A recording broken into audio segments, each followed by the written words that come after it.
Bonjour, bienvenue sur l'art du fait maison. Aujourd'hui, on a décidé de vous parler d'une culture qu'on apprécie beaucoup, c'est l'ail. On en plante beaucoup. On aime aussi surtout le conserver.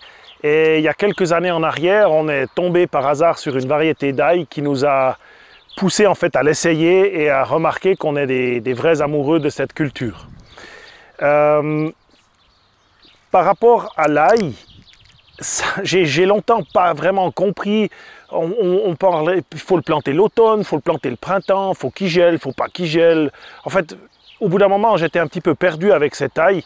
Et pour simplifier les choses, je vais peut-être vous expliquer un petit peu comment moi je vois la culture de l'ail. Alors, il faut d'abord différencier trois grandes familles ou deux grandes familles d'ail. Il y a l'ail d'automne et l'ail ce qu'on appelle de printemps. C'est-à-dire, l'ail d'automne, c'est spécialement l'ail blanc ou l'ail violet. Mais j'en ai jamais vu, j'en ai jamais planté. Mais disons que je vais vous montrer, j'ai une culture d'ail blanc qui est aussi là. Et puis, on a l'ail de printemps, qui est l'ail rose. Et puis, c'est en croisant cette variété qui s'appelle l'ail rose de Lautrec que nous sommes vraiment tombés amoureux de cet ail parce qu'il a toutes les qualités d'un super ail, gustative, odeur, enfin absolument tout. Et il a encore quelque chose en plus, deux choses en plus. La première, c'est qu'il se garde extrêmement longtemps. C'est une des particularités de l'ail rose. Il a une dormance beaucoup plus longue que les autres, ce qui fait qu'il est facile à conserver dans une pièce chaude et sèche, comme la cuisine. C'est comme ça qu'on conserve notre ail que j'ai là dans la main. Et en plus de ça, lorsqu'on le mange, il est facile à digérer et il ne laisse pas d'odeur très longue comme ça dans la bouche, ce qui parfois peut gêner les gens avec l'ail parce que ça reste dans la bouche très très longtemps. Et cet ail rose, ça part au bout de quelques heures et c'est ça qui le rend très attractif pour nous en tout cas. L'ail blanc, qui est donc une variété d'automne que j'ai plantée au mois d'octobre, qui se situe là-bas, le 12 octobre pour être exact. Et puis ça, devant moi, c'est de l'ail rose de Lautrec, qui malheureusement aimerait peut-être un climat un petit peu plus chaud, mais que j'ai aussi planté au mois de novembre. Alors, une variété de printemps plantée au mois de novembre, c'est un peu particulier. En fait, finalement, lorsqu'on le plante un peu plus tôt, ce qui va se passer, c'est qu'il va mettre plus longtemps avant de sortir sa tige. Avant le mois de décembre, c'est pratiquement impossible de voir sortir une tige de terre. Peut-être même janvier, il ne faut pas s'inquiéter. Vu que sa dormance est plus longue, il va être plus tardif à monter. Par contre, en ce qui concerne la récolte, honnêtement, il est supposé être plus en retard par rapport à l'autre, mais ce n'est pas vraiment ce que nous observons. Il y a encore une particularité dans l'ail rose, c'est qu'il y a des variétés qu'on appelle avec bâton ou sans bâton. En anglais, si vous regardez des vidéos en anglais, c'est souvent ce qu'ils appellent les soft neck et les hard neck. Ce qui est une particularité de l'ail rose, c'est qu'il va mettre une hampe florale à l'intérieur de la tige. Donc l'ail rose de Lautrec, il va faire ça, c'est une variété à bâton. Et cette hampe florale, elle est stérile, ça ne sert à rien de la laisser, tout au contraire, il faut l'enlever. On peut les manger, on peut les couper fines et les griller, les poêler, c'est fantastique aussi. Mais il ne faut surtout pas les laisser parce que sinon l'énergie va être posée vers cette hampe florale stérile au lieu d'essayer de faire grandir le bulbe le maximum. Alors c'est clair que les bulbes de l'ail rose sont un peu plus petites que ceux de l'ail blanc, mais sa qualité gustative, elle compense nettement ce petit désavantage. Donc dans le champ qui est à l'extérieur, il n'y a pas encore les hampes florales. Là, on se situe dans une culture que j'ai mis en serre. Elles sont déjà arrivées et on la voit bien, elle est là. Elle est souple, elle va être très bonne à manger. Il vous faut simplement soit les couper, soit si vous n'avez rien, vous les cassez simplement comme ça et vous les enlevez. Et ces petites fleurs, elles sont délicieuses à manger. On peut les couper fines, les mettre en salade ou les poêler, ça dépend, avec des épinards, enfin plein de choses, avec des brocolis. On voit sur d'autres ails, il y en a une autre là par exemple. Elles sortent. Et ça nous amène à un autre sujet, c'est la récolte de l'ail. Une fois que les hampes florales de l'ail rose sont arrivées, on se situe entre 10 et 15 jours du moment de la récolte. Cette hampe, elle va rester à l'intérieur du bulbe. Si je prends par exemple un ail qui est de l'année passée, pour vous montrer ça, je l'ouvre, on voit très très bien qu'elle se situe là au milieu. Donc ail rose, sa couleur est toute rosée et cette espèce de bâton, il est là, très dur et il persiste et il reste à l'intérieur de l'ail. On peut voir également que si je prends un couteau et que je prends un ail, on est maintenant le 3 ou 4 juin, je ne sais plus, le germe il est à peine dehors. C'est vraiment une conservation optimum et je vous encourage à planter cette variété.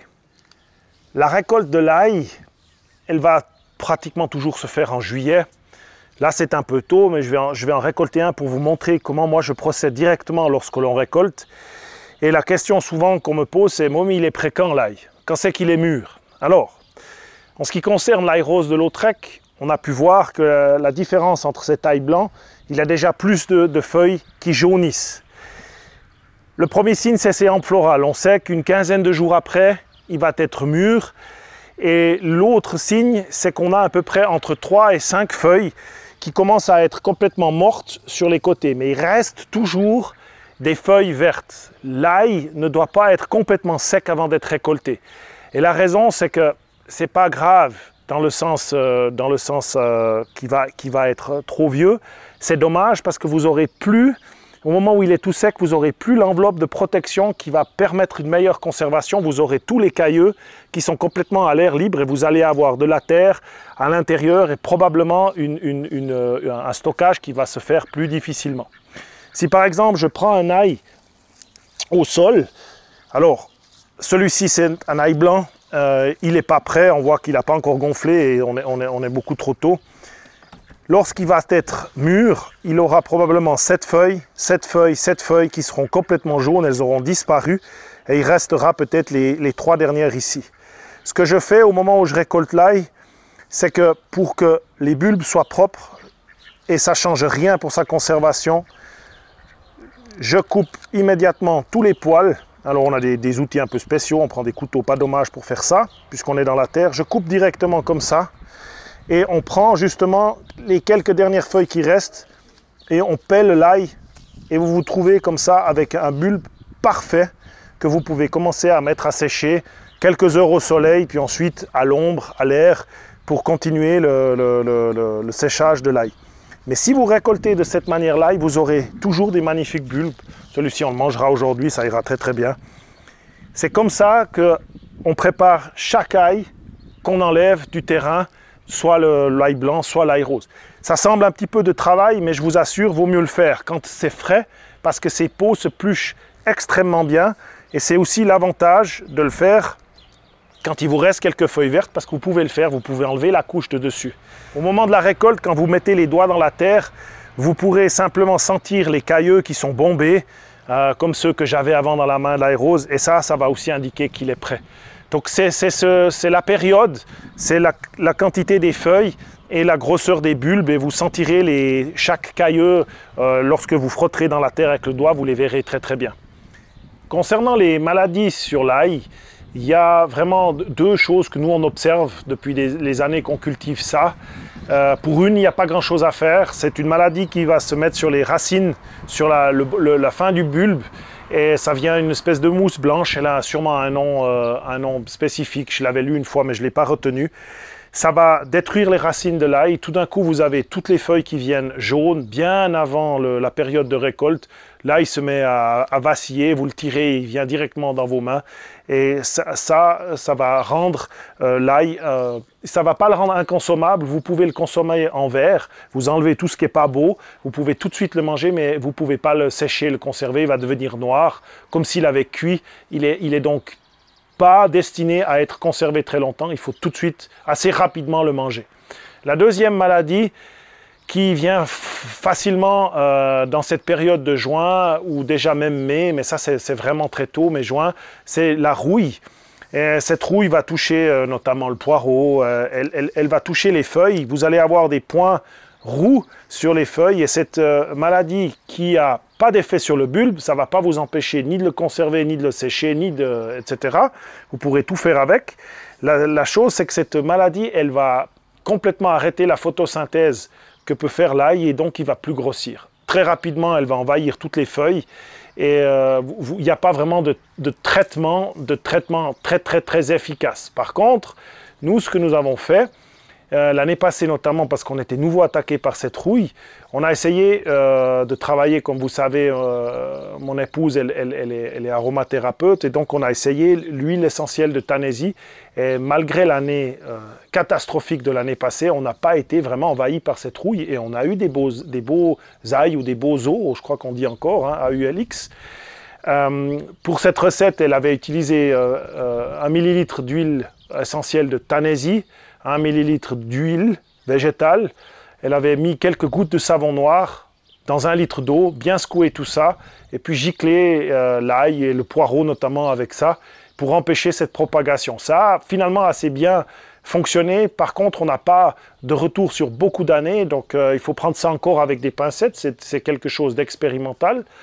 Et voilà, avec ça, on avait eu quand même un résultat. Et l'année passée, malgré l'année catastrophique, les ails étaient beaux. Une autre manière aussi simple d'essayer d'éviter cette rouille, c'est de protéger l'ail de la pluie et de l'humidité. C'est pour ça qu'on en a une partie dans les serres, toujours, et une partie à l'extérieur, parce que des fois, on est moins touché par les maladies dans les serres. Il y a d'autres problèmes, notamment l'arrosage, etc. Mais voilà, on fait toujours, on divise pour mieux régner, parce que c'est quand même quelque chose qui, dans l'autonomie, est importante pour nous, l'ail, d'en avoir toute l'année. Et c'est justement pour ça que je vous encourage un petit peu à vous orienter vers une variété, autant une d'automne qu'une tardive comme la variété de l'ail rose, parce qu'elle va vous permettre vraiment de conserver l'ail tout au long de l'hiver qui va suivre, jusqu'au printemps. Et ça, c'est un avantage extrême quand on veut faire un petit peu d'autonomie. Voilà, moi je vous encourage à aller de l'avant avec cette ail, et puis à tout bientôt.